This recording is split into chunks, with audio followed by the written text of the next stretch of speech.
Hey everybody, it's Mike from the Mike Widener Show, powered by SoundCloud Studios. Visit online at soundcloudstudios.com for all your needs. Looking for a professional website without breaking your budget? SoundCloud Studios is the answer. SoundCloud Studios offers fast, affordable custom web designs that blow the competition away. Call today, 1-800-303-3960. That's 1-800-303-3960, or email to support@soundcloudstudios.com. Mention the Mike Widener Show, get 20% off your first project. SoundCloud Studios, take your image to the next level. Also, time to give official shout out to our official sponsor of the Mike Widener Show, international warring author Mia Molson-Zia. If you love fast-paced mysteries, you'll love Missing by Mia Molson-Zia, available on Amazon in paperback and ebook. Missing is fast-paced and intriguing with an unforgettable twist. Takes place in 4 countries, 2 strangers, 1 target, where truth is an illusion and those you love be the first to go missing. It's available on Amazon in paperback and ebook. Missing by Mia Molson-Zia has garnered great reviews and even endorsed by Hollywood celebrities, including Joanna Cassidy, Forbes Riley, and many others. So grab your copy today for it goes Missing by Mia Molson-Zia, available on Amazon. Also, the Mike Widener Show is brought to you by Picture This Photo Books. Remembering is a key ingredient. How beautiful your mother looked at a wedding, and even more so at yours. And who doesn't miss grandma's meatballs, huh? The holidays are coming, and what better time to give a gift for remembrance that makes you laugh and cry all at the same time? Whatever gift the grandma's recipes or just because, little smiles and tears will just melt your heart. Call Karen Shaw, Picture This Photo Books at 646-798-0809, or visit picturethisphotobooks.com. Mention Mike Widener Show, get 10% off your first order. Picture This Photo Books, bringing memories back to life. They're whimsical, casual, or formal, and always uniquely you. Also, the Mike Widener Show can be heard on the MikeWidenerShow.com. You can check our Facebook page at facebook.com/the Mike Widener Show. You can download and listen on Facebook, SoundCloud, Spreaker, Spotify, and iHeartRadio.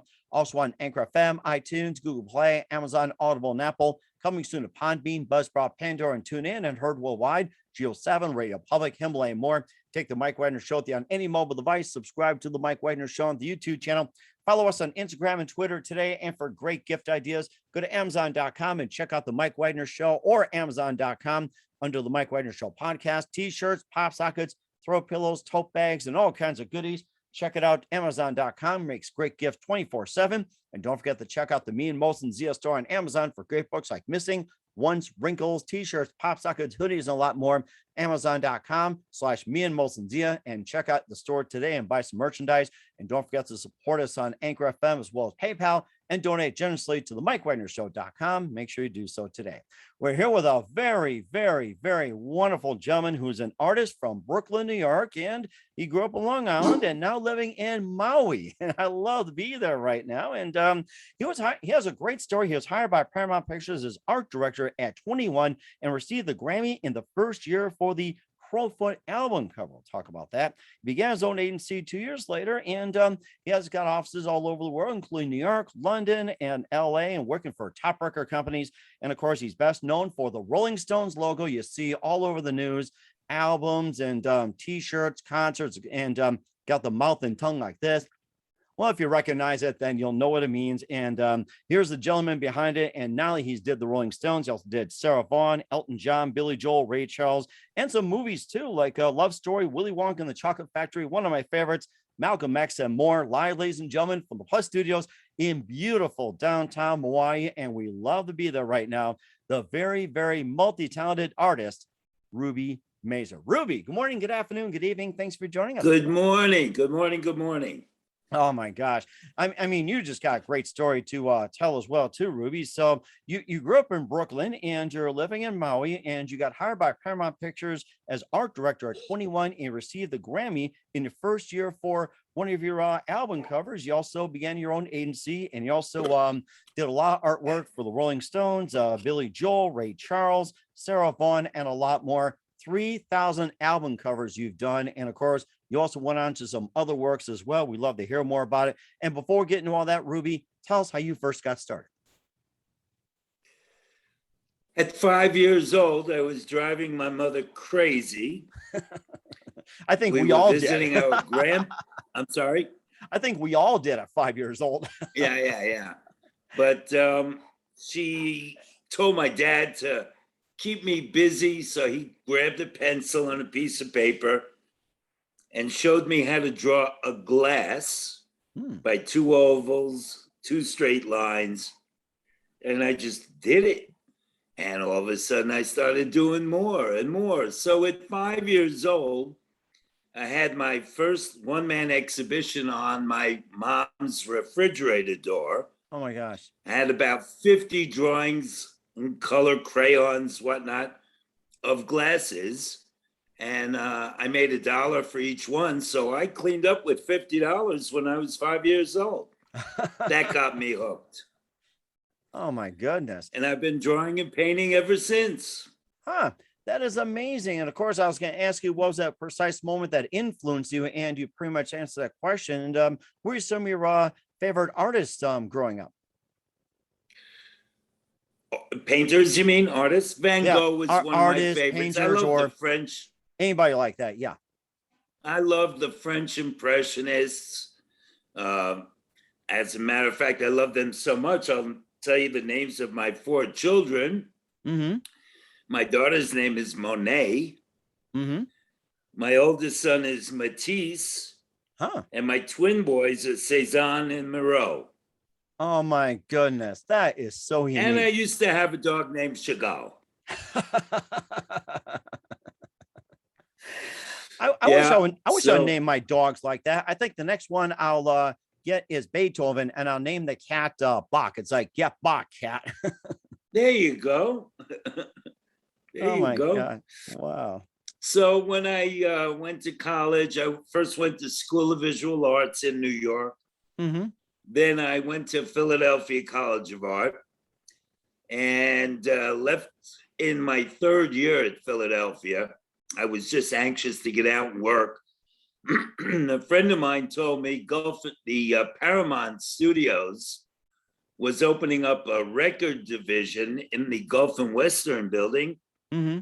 and I should try to be their art director. Well, I had never done an album cover before. So I called the president of Paramount and pretty much BS'd my way in. And when I was 21, I became head art director of Paramount Records. Wow. And that first year I was nominated for a Grammy Award for the Crowfoot cover. But a funny story, I was at Paramount maybe 2 weeks. And I got a call from the president of Paramount. He said, Ruby, we have a new movie. I want you to do the artwork. Would you go into the screening room and watch it? I said, sure. So it was around 1:00 and I had not had lunch and I was really hungry. Go into the screening room and the movie comes on. I'm watching it. And all of a sudden I see in my peripheral vision, somebody sat next to me and they're eating popcorn and it smelled so good and I was so hungry. And I'm watching the movie and all of a sudden I look over and I went, that's you. It was Gene Wilder. And he went, and that's you. And we became really good friends ever since. And when he passed away, I did a tribute painting to him, the Candyman. Mm-hmm. And he was a wonderful guy. Mm. And then after I got nominated for the Grammy Award, I got offered by every recording group to do their album covers. And I was making a lot of money on freelance covers. This was 1971. They were paying me like $5,000 a cover back then, and that was a lot of money. Mm-hmm. So I decided I'm going to leave Paramount and open up my own studio. Mm. So I did, and we were doing about 15 album covers a week.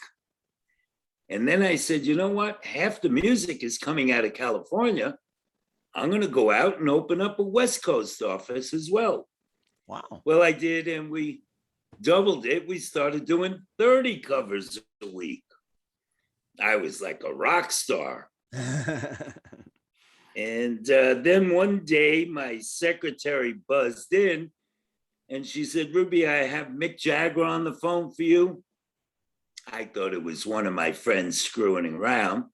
I said, Elizabeth, don't bother me. I'm getting all these covers ready to deliver tomorrow. So I told her to leave me alone. And the next day, I'm getting ready to deliver all the album covers to the record companies. She buzzes in. She goes, Ruby, Mr. Jagger is here. Oh my gosh. Can't use the explicit words that I use, but something like, leave me the hell alone. Uh-huh. And my door opened up and Mick walked in and he said, are you busy? I would love for you to come across the street to our recording studio. We're recording Tumble and Dice, and I'd love for you to come up with some artwork for the sleeve, a logo, something. So I said, sure, I have nothing better to do. And I walked across the street to Sunset Sound Recording Studio. And he said, I want something to look like me, but not really look like me. You know what I mean? Sure. Look like you, but not look like you. And, you know, the whole thing with the Stones were they were the bad boys of rock and roll. And when you're a bad boy, you give everybody the raspberry. And I kept going. And I pictured Mick's lips. And there's the logo. Huh. There you go. All because of a raspberry. How do you like that? All because of a raspberry. Now open wide. Oh my gosh. I'm probably gonna end up doing it all night or something. Here. There you go. Oh my gosh. And then when album covers became CDs and it went to hip hop and rap, I really wasn't into that music. And if you're not into the music, you can't portray the group properly on the cover. And my canvas went from that down to that. Mm-hmm.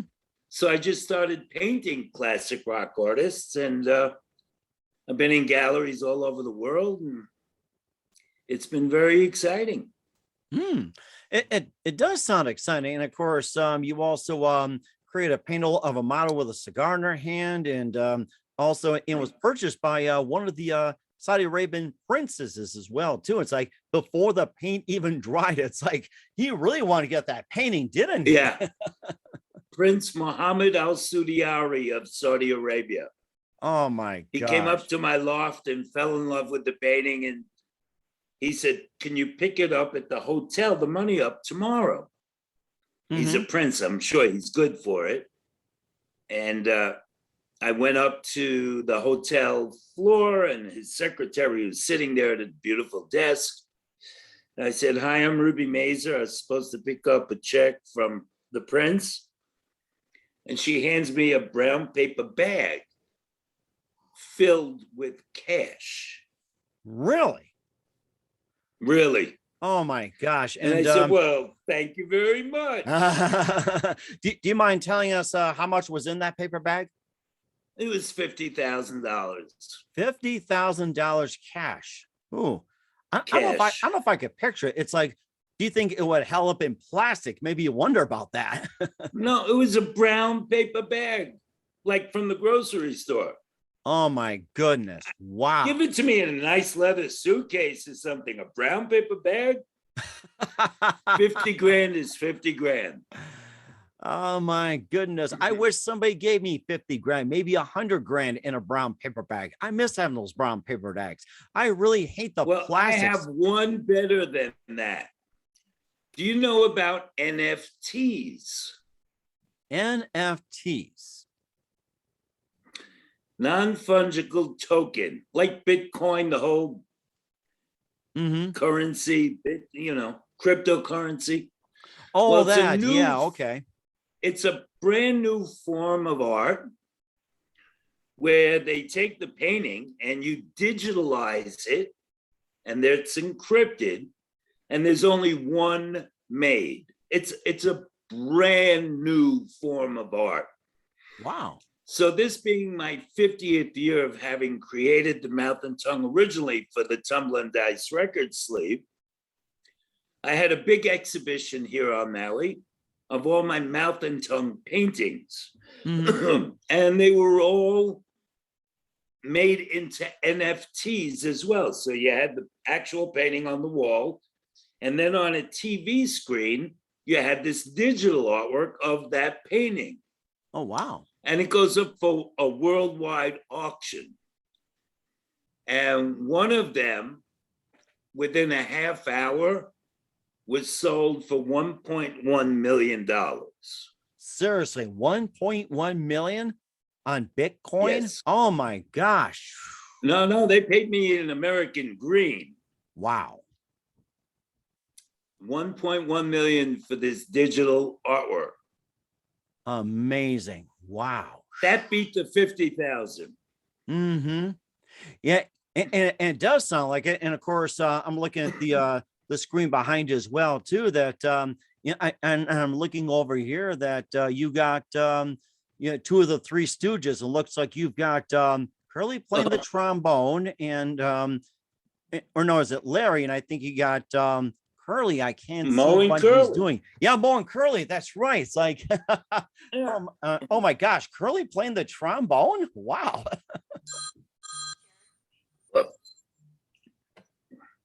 Well, I think we have pizza guy here, so we have all that. So Hold on 1 second. Let me see. okay. Are we back? We're We're yeah. back.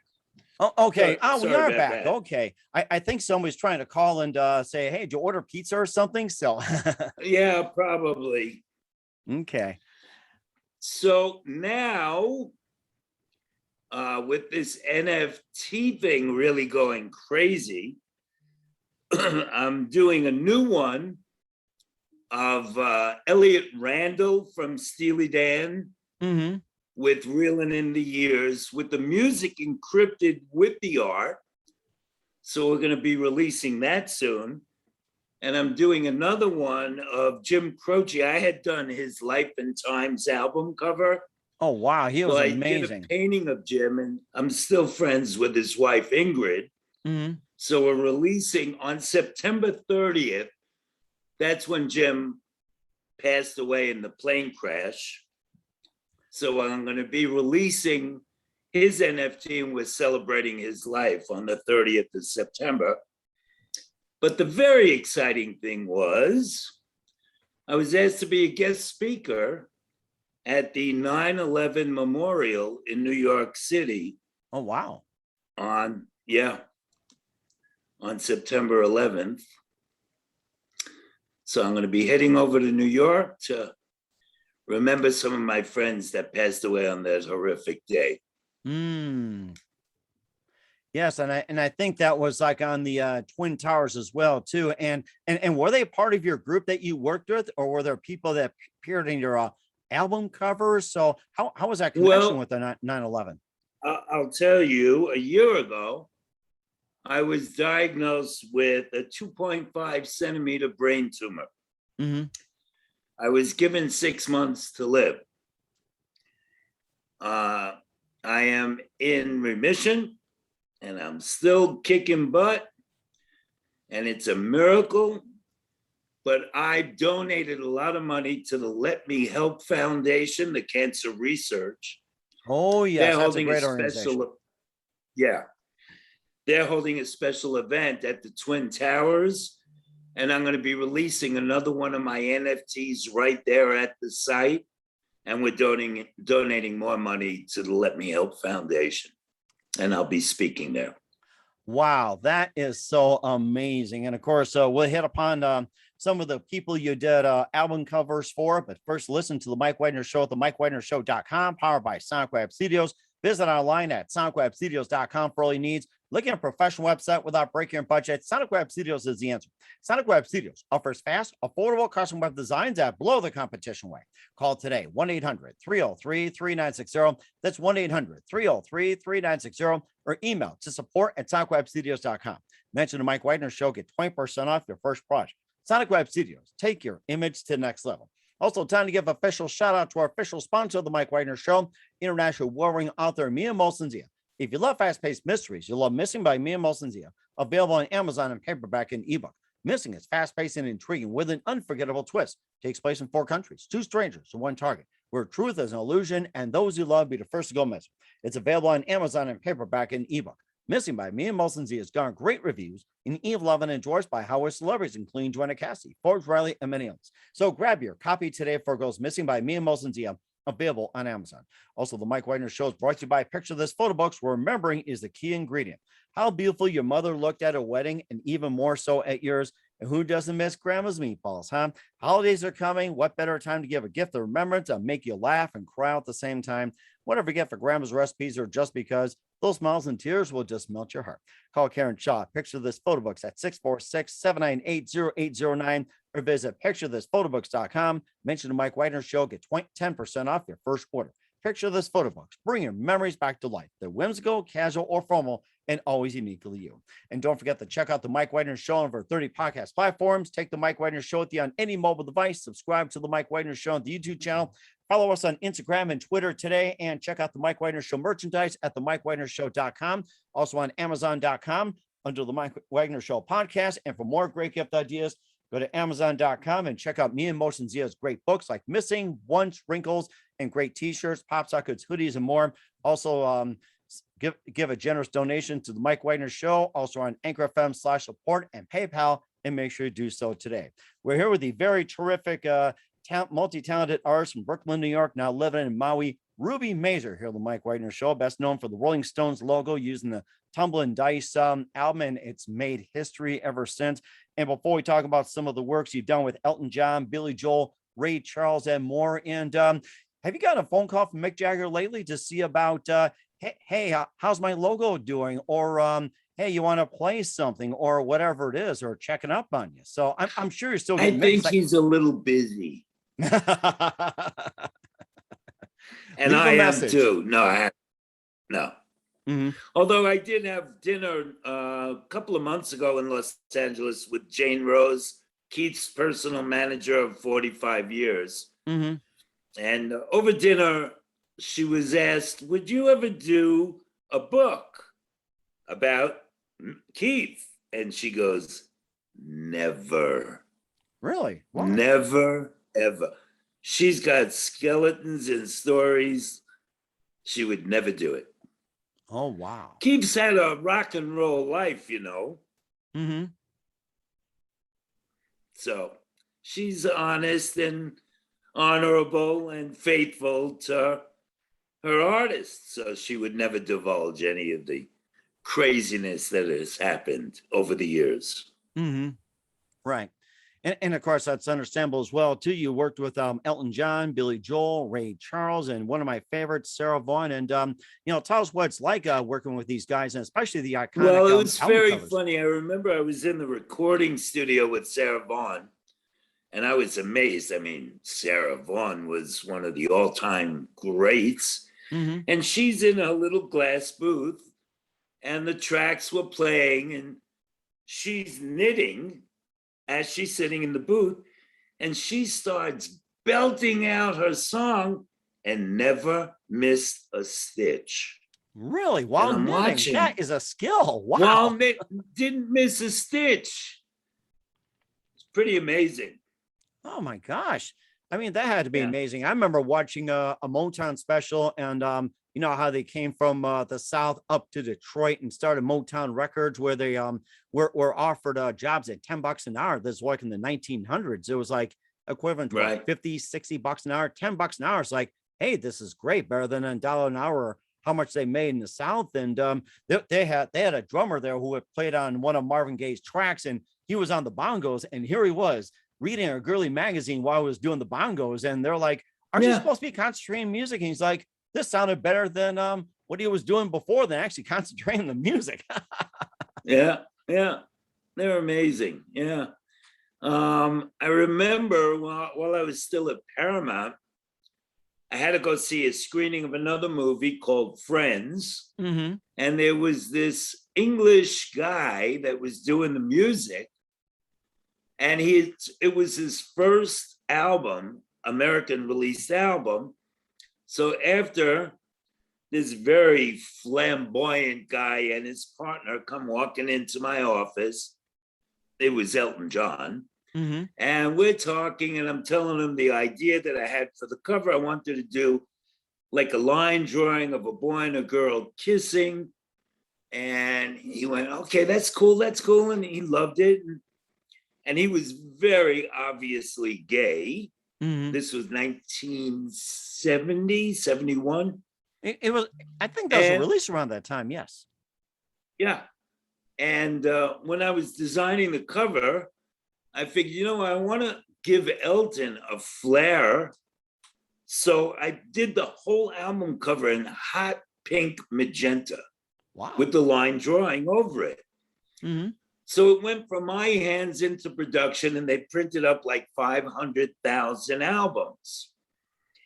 Well, I get a call as soon as it came into the office from the president of Paramount, screaming at the top of his lungs at me, "My God, what did you do? A pink magenta album cover? Blah, blah, blah, blah.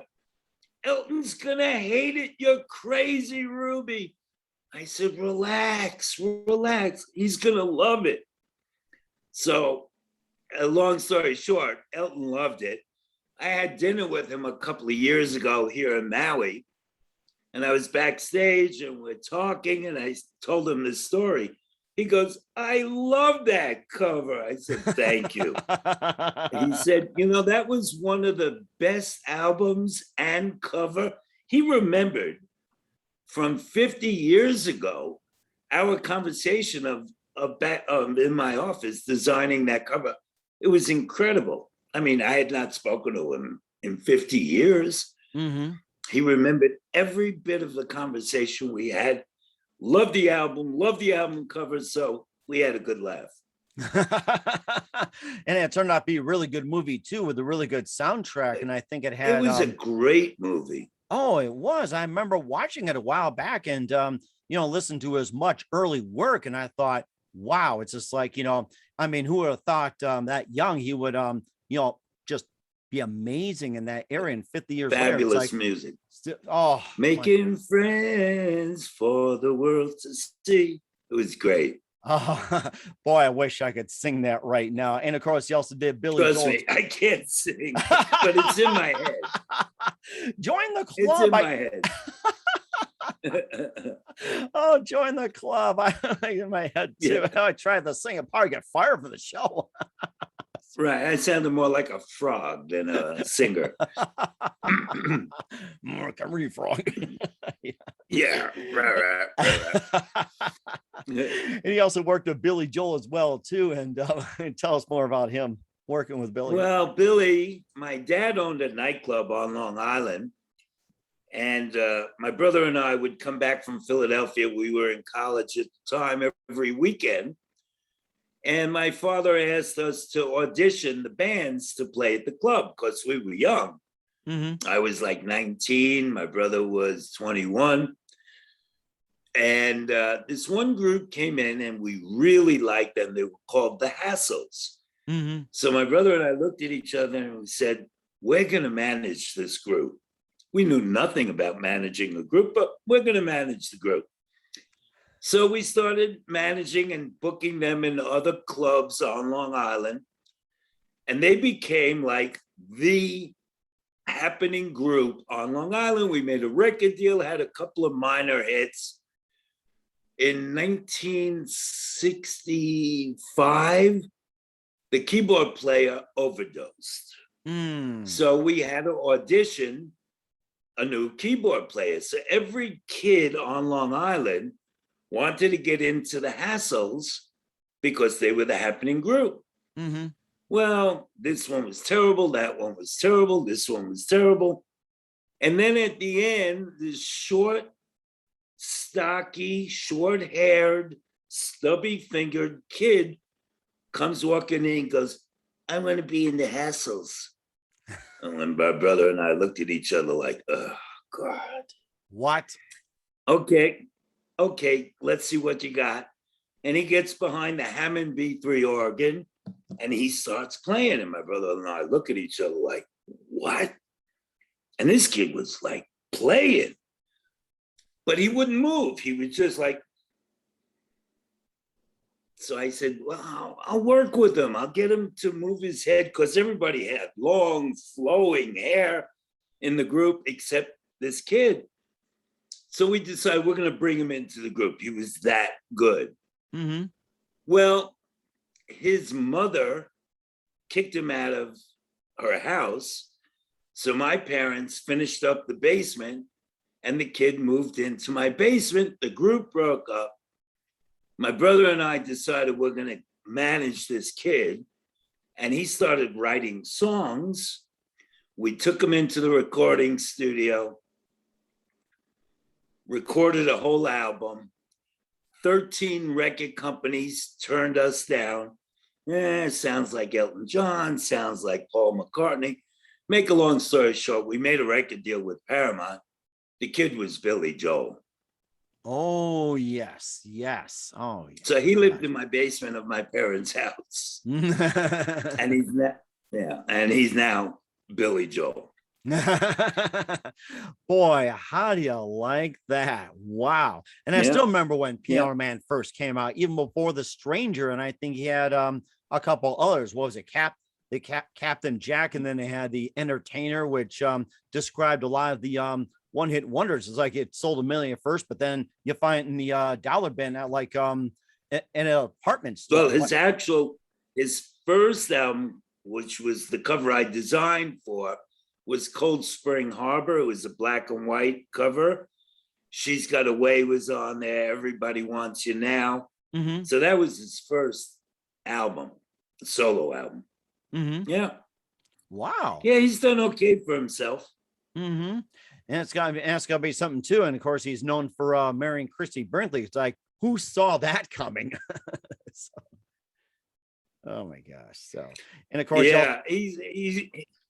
he wasn't on the level of looks of Christy Brinkley. Let's be nice that way. I know, I'm kidding. So, yeah. And of course, he also did Ray Charles as well, too. One of my favorites. And, tell us about him. And, I happen to have a little interesting story about that. But what was like working with Ray Charles? He was just wonderful. I mean, I've done, I think, 3 covers for him. I did 3 or 4 album covers for BB King. Mm-hmm. A lot of the Blues Way album covers I did. Ray was great. I mean, he was just genius. Mm-hmm. What more can you say? He was a genius and a true gentleman. Mm-hmm.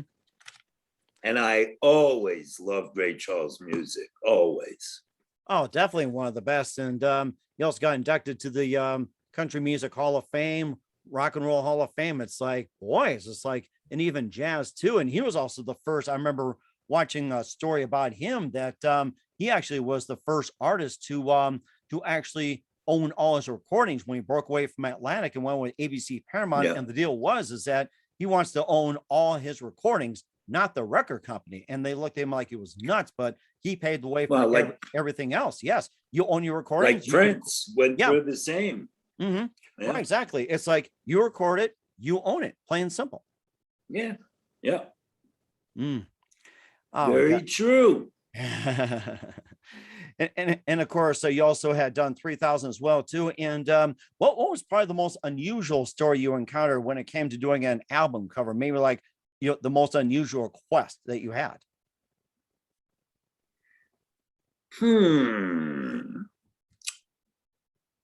It's a good question. I guess, do you remember the group Spooky Tooth? I remember Spooky Tooth, yes. You do? All right, one of the very few. Out of Spooky Tooth, yeah? Yeah, I was going to say, I actually was a DJ, back in the day too, on playing college radio, and they actually had Spooky Tooth in there. Say, hey, can you play Spooky Tooth? I'm like, sure, why not? Pop it in and just let it run. So, well, Gary Wright was the leader of that group and then became the Dream Weaver, the big hit. But Spooky Tooth, I was asked to design that cover, and I went into the recording studio. And most of the time, the group had no idea what they wanted, and that's why they hired me. So I would be in the recording studio trying to figure out what message they were trying to get out, or their music, the vibe of their music. They would want me to come up with the concept for the cover, and most of the time the title, if it wasn't the actual song the hit song on the record. And I came up with the idea because their music was fabulous. And I became very good friends with their guitar player, Mick Jones, who became Foreigner. Foreigner, that's right. I After, remember the name. after Spooky Tooth. And I just came up with this idea of it was a whole looking into oneself, that album. So I said, why don't we call it The Mirror? Looking into the mirror and coming up with, insight into yourself. And then I decided I was going to die cut the front of the cover into like a Magritte type painting of a man with a bowler hat. That was the shape. And then the record sleeve where the record was in, that's where the artwork was. So it would be looking through. It wound up being a very cool album cover. And that was pretty interesting. Huh. But it was strange working with, I think there were 5 guys in the group. So everybody had an opinion, But when I came up with that concept, they all seemed to love it. So it was cool. Oh my gosh, that's magical. Who knew Gary Wright and Mick Jones would have gone to bigger and better things? And I did have a few friends that were into Spooky Tooth. So that was just tremendous. Yeah. Wow. Yeah. Gary was a genius, though. He was a musical genius. Mm-hmm. I mean, watching him in the studio, I enjoyed that. Mm-hmm. And definitely so as well, too. And you also have an art gallery as well, too, or look at your website as well, too. And you also got some paintings for sale, paintings available and everything. We'll talk about that. Listen to the Mike Widener Show at the MikeWidenerShow.com, powered by Sonic Web Studios. Visit online at sonicwebstudios.com for all your needs. Also brought to you by official sponsor of the Mike Widener Show, international warring author Mia Molson Zia Missing, available on Amazon and paperback and ebook. Also brought to you by a picture of this photo books. Remembering is the key ingredient. Call Karen Shaw at 646-798-0809 or visit picturethisphotoBooks.com. Mention the Mike Widener Show. Get 10% off your first order during the Christmas season. We'll be back with the multi-talented artist Ruby Mazur after this timeout. We're back with the multi-talented artist from Brooklyn, New York, now living in Maui here on the Mike Widener Show. Did 3,000 album covers, Ruby Mazur. So, I mean, just great hearing your works and who you worked with and art styles and everything. You also have your own gallery as well, too. And do you selling T-shirts, you're selling paintings and everything? And I'm looking at it right now. I think I just want to buy one right there. Tell us more about your wonderful gallery you got on your website. Well, I have my website, but I'm in Maui. I'm at the Holly Fine Art Gallery. And I just put my work into the Wyland Gallery in Planet Hollywood in Las Vegas, as well as the Signature Gallery in the Venetian in Las Vegas. And the Wyland Gallery, I'm opening up. My work's there now, but I'll be having an opening on February 18th. Wow. And I'm looking for a right spot in Manhattan, New York, and in Florida. I'm talking to a gallery there. So it's out there. That is so amazing. And of course, you got the T-shirts on sale. You also got hardcover coffee table book. And then you're also painting as well, too. And of course, where can we find all your paintings? Where can we find all your works and everything else? And I mean, I'm sure people would love to buy right now. You got great stuff. It's rubymazurgallery.com. Or if you're in Maui or Las Vegas, go into one of those galleries that I'm in and they'll be happy to help you. And a lot of times what I tell the galleries is, if you have a customer interested, FaceTime me and we could schmooze over the phone. Certainly will do so. And that's so amazing. We're here with Ruby Mazur here on the Mike Widener Show. And also, what are some of the upcoming projects that you have? What can we expect from you in 2021 and beyond, Ruby? Well, as I said, September 11th, I'll be at the World Trade Center as a guest speaker for the 9/11 at the Let Me Help Foundation, Cancer Research Foundation, on December 29th and 30th. I'll be in Las Vegas at the Signature and Wyland Gallery. And then in February, I'll be in Lake Tahoe at the Wyland Gallery. That is so And amazing. every Friday, I'm here at the Holly Fine Art Gallery in Maui. That is so amazing. We're looking forward to it. And who do you consider your biggest influence in your career? Probably Andy Warhol. I hung out with Andy back in the day in New York, and he was a character.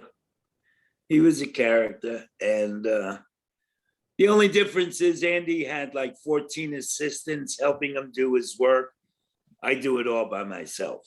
I paint 16 hours a day, 7 days a week. I sleep from 9 to midnight. That's it, 3 hours a day. Wow. Yeah. I'll have to follow that schedule. And what's the best advice you can give? What's that? No, I said, even those 3 hours that I go to sleep, when I shut my eyes, I'm still figuring out what I'm going to do in the painting. So it's not really sleep, it's a resting. Mm-hmm. Okay. And that's it. Wow, that's really interesting. And what's the best advice you can give to anybody at this point? Artists? It can be anything. You know, having gotten rid of my brain tumor, the power that we all have within us, you can accomplish anything you want. The name of my book is Get Up and Move On. And I've gone through so many obstacles in my 75 years that even when I get knocked down, I pick myself, I get up and I move on, and I get up and I move on. And in this time with the pandemic and people freaking out and unemployment, what am I going to do? Stop feeling sorry for yourself. Get up and move on. When they told me I had a brain tumor and I had 6 months to live, I wouldn't accept it. I would not accept it. I have a lot more paintings to do. So my mantra was go away, go away, go away. Mm-hmm. And it went away. Wow. So you got to believe in yourself, got to get up and move on. And I think that's a very important point as well, too. Once again, we're with artist Ruby Mazur. I've done 3,000 album covers on the Mike Wagner Show. Ruby, a very big thank you for your time. You've been absolutely fantastic. Looking forward to having you soon. Do us a favor, keep us up to date. Love you back in 2021 and beyond. Don't forget to keep in touch. Once again, tell us about your upcoming projects. What's your website? How do people contact you? Where can people purchase or check out your works? www.Ruby Mazur, Mazur, gallery.com. Or you can send me a message through the website if you want to chat. You want to purchase something, feel free. If you're on Maui, come to the Holly Fine Art Gallery, Las Vegas. Come to the Signature Gallery in the Venetian, the Wyland Gallery in Planet Hollywood. Or if you're in Lake Tahoe, I'll be at the Wyland Gallery there. Sounds good. We're looking forward Thank you, to it. Mike. Once again, Ruby, very big thank you for your time. You've been absolutely amazing. Looking forward to having you soon. Keep us up to date. Love you back in 2021 and beyond. Don't forget to keep in touch. And you've been absolutely terrific. We definitely wish you all the best. You've been amazing. Aloha.